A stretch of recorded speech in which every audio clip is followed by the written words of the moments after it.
3.4028. இந்த 2 எட்டுக்கு மேல கோடு. இந்த எண் எந்த எண் தொகுதியை சார்ந்தது? இதுக்கு நாம விடை சொல்றதுக்கு முன்னாடி இது எதை குறிக்குதுன்னு முதல்ல பார்ப்போம். குறிப்பா இந்த மேல இருக்கிற கோடுனா என்னன்னு பார்ப்போம். இதுக்கு பேரு தொகுப்பு கோடு. இந்த கோட்டுக்கான அர்த்தம் என்னன்னா, இந்த 2 8 அப்படிங்கிற எண்கள் திரும்ப திரும்ப முடிவே இல்லாம எழுதிக்கிட்டே போலான்னு அர்த்தம். சரி, இப்ப இந்த எண்ணை எப்படி எழுதலாம்னா 3.402828282828 அப்படியே எழுதிட்டே போலாம். அதுக்கு பதிலாக தான் இந்த 2 8 அப்படிங்கிற எண்களுக்கு மேல ஒரு கோடு போட்டு இந்த எண்கள் தொடர்ந்து வந்துட்டே இருக்கும்னு நம்ம எளிமையா குறிப்பிட்டு காமிக்கலாம். சரியா? இது ஒரு முடிவுறா சுழல் தசம எண். ஆங்கிலத்துல இத நான் டெர்மினேட்டிங் அண்ட் ரெக்கரிங் டெசிமல்னு சொல்லுவோம். சரி, இப்ப இது எந்த எண் தொகுதியை சார்ந்ததுன்னு பார்க்கலாம். நம்ம பார்த்ததுலயே பரந்த அளவு எண் தொகுதி வந்து மெய்யெண்கள் தான், அதாவது ஆங்கிலத்துல ரியல் நம்பர்ஸ்னு சொல்லுவோம். அப்புறம் இது கண்டிப்பா மெய்யெண்கள் தொகுதியை சார்ந்தது தான். மெய்யெண்கள்னா கண்டிப்பா எண்கோட்ல குறிப்பிட முடிஞ்ச எல்லா எண்களும் மெய்யெண்கள் தான். இப்போ இந்த எண்கோட்டுல இது குறை 1னா இது 0 1 2 3 4ன்னு அப்படியே போயிட்டே இருக்கும். இப்ப இந்த 3.4028 இந்த 2 எட்டுக்கு மேல கோடு வந்து 3.4க்கு அதிகமாகவும் 3.41க்கு குறைவாகவும் வரும் இல்லையா? அதனால இது இங்கதான் வரும். சரி, இப்ப இத கண்டிப்பா எண்கோட்டுல குறிப்பிட முடியுது. அதனால இது நிச்சயமா ஒரு மெய்யெண் தான் சொல்லலாம். இப்ப அடுத்த கேள்வி என்னன்னா, இது ஒரு விகிதமுறு எண்ணா? அதாவது ஆங்கிலத்துல ரேஷனல் நம்பர்னு சொல்லுவோம். விகிதமுறு எண் அப்படிங்கறத விகிதமுறு கோவையாவோ அல்லது பின்னமாவோ நம்மளால வெளிப்படுத்த முடியும். இப்ப p ஒரு விகிதமுறு எண்ணுன்னா p-ய 2 முழுக்களோட விகிதமா குறிப்பிட முடியும். அதாவது m-இன் கீழ் என்னன்னு 2 முழுக்களோட விகிதமா குறிப்பிடலாம்.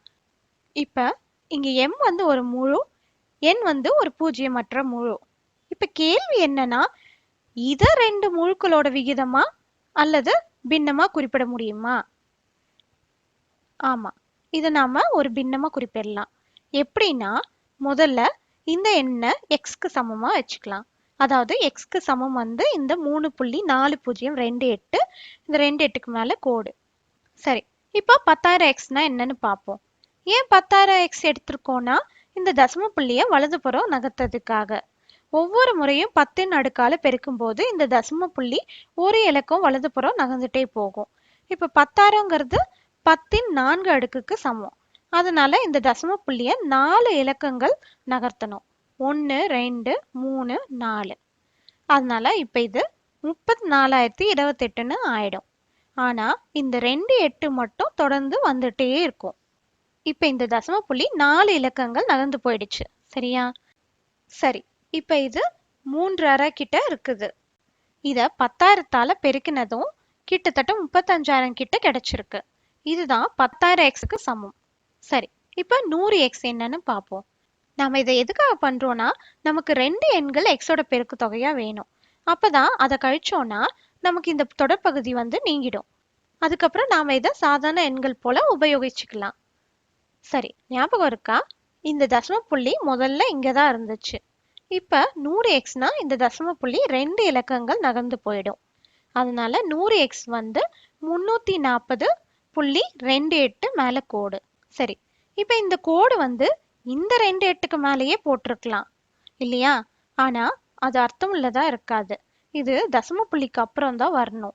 அதுக்காக தான் இந்த 2 8 மேல கோட நாம மறுபடியும் எழுதி இந்த எண்கள் தொடர்ந்து வரும்னு காமிச்சிருக்கோம். சரி, இப்ப இந்த 2 எண்களுமே எக்ஸின் பெருக்கு தொகை. இப்ப கீழே இருக்கிற எண்ணை மேல இருக்கிற எண்ல இருந்து கழிச்சோம்னா என்ன ஆகும்? இந்த தொடர் பகுதி வந்து நீங்கிடும். சரி, இப்ப அதை பண்ணிக்கலாம். சமன்பாட்டுக்கு 2 பக்கமும் பண்ணணும். இப்ப முதல்ல சமன்பாட்டின் இடதுபுறம் எடுத்தோம்னா 10,000xல இருந்து 100x கழிச்சுக்கிட்டா நமக்கு மீதி 9,900xன்னு கிடைக்கும். அப்புறம் வலதுபுறம் பார்த்தீங்கன்னா இந்த தொடர் பகுதி நீங்கிடும். அப்புறம் நாம இந்த 34,028ல இருந்து 340 கழிச்சா என்ன வரும்னு பார்க்கலாம். 8 பூஜ்ஜியத்தை விட பெருசுனால இங்க நாம எதுவும் மாத்த தேவையில்லை. அடுத்து 2 4 விட சின்னதுனால நம்ம பக்கத்துல கடன் வாங்கணும்.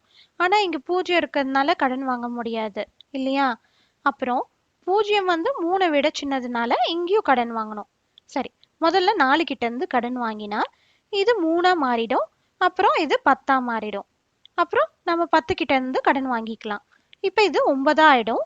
இந்த 2 12 ஆயிடும். சரி, இப்ப கழிச்சுக்கலாம்.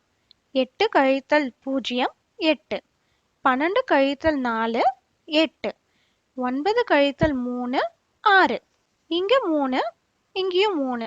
இப்போ 9900 எக்ஸ்க்கு சமமா 33,688ன்னு கிடைச்சிருக்கு. நாம இந்த 340 மேல இருக்கிற எண்ல இருந்து கழிச்சதுனால இந்த 33,688 கிடைச்சிருக்கு. சரி, இப்போ நமக்கு எக்ஸோட மதிப்பு கிடைக்கணும்னா அதுக்கு நாம ரெண்டு பக்கமும் 9900ஆல வகுத்துக்கணும். இடதுபுறம் 9900ஆல வகுத்துக்கலாம், வலதுபுறமும் 9900ஆல வகுத்துக்கலாம். இப்ப இது அடிபட்டுடும். அப்புறம் எக்ஸ்க்கு சமமா 33,688 கீழ் 9900ன்னு கிடைக்கும். சரி, இப்ப இங்க என்ன பெருசா இருக்கு?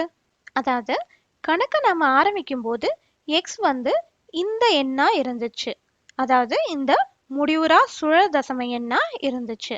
அப்புறம் நாம கொஞ்சம் இயற்கணிதத்தை பயன்படுத்தி எக்ஸின் பெருக்கு தொகைகள் எல்லாம் கண்டுபிடிச்சு, அப்புறம் அதை ஒண்ணுல இருந்து இன்னொன்னு கழிச்சு, அப்புறம் அதே எக்ஸ தான் நாம ஒரு பின்னமா இப்ப எழுதியிருக்கோம். சரி, இப்ப இது எளிய வடிவத்துல இல்ல, அதாவது இது ரெண்டும் 2ஆல வகுப்படும், அப்புறம் 4ஆல கூட வகுப்படுற மாதிரி தெரியுது. அதனால இதை வேணும்னா இன்னும் கூட சுருக்கிக்கலாம். ஆனா நமக்கு இப்ப அது தேவையில்லை. நமக்கு தேவையானது என்னன்னா இந்த எக்ஸ, அதாவது இந்த எண்ணை பின்னமா குறிப்பிடணும், அதாவது 2 முழுக்களோட விகிதமா குறிப்பிடணும். அதை நாம இங்க பண்ணிட்டோம். அதனால இப்ப இந்த எண் வந்து ஒரு விகிதமுறு எண் அப்படின்னு சொல்லலாம். சரி, இப்ப இந்த யுக்தி வந்து இந்த எண்ணுக்கு மட்டும் இல்ல, இது மாதிரி எந்த முடிவுறா சுழல் தசம எண்ணுக்கும் நாம பயன்படுத்தலாம். பொதுவா பார்த்தோம்னா முடிவுறா சுழல் தசம எண்கள் எல்லாமே விகிதமுறு எண்கள் தான். அப்புறம் விகிதமுறா எண்கள், அதாவது ஆங்கிலத்துல இர்ரேஷனல் நம்பர்ஸ் அப்படின்னா, உதாரணத்துக்கு பை மாதிரி ஒரே எண்கள் திரும்ப திரும்ப வராம வேற வேற எண்கள் தொடர்ந்து முடிவே இல்லாம வந்துட்டே இருக்கும், அததான் விகிதமுறா எண்கள்னு சொல்லுவோம். அப்புறம் மத்தபடி இந்த எண் ஒரு முழு கிடையாது. நாம இந்த கணக்குல பயன்படுத்துற முழு வந்து முழு எண்கள். இது பாத்தீங்கன்னா 2 முழுக்களுக்கு இடையில வருது. அப்புறம் இது இயல் எண்ணும் கிடையாது, முழு எண்ணும் கிடையாது. ஏன்னா இது 2 முழுக்களோட உட்கணம். அதனால இது கண்டிப்பா ரெண்டுமே கிடையாது. சரி, இந்த எண் ஒரு மெய்யெண்களின் தொகுதியில ஒரு விகிதமுறு எண்ண சொல்லலாம்.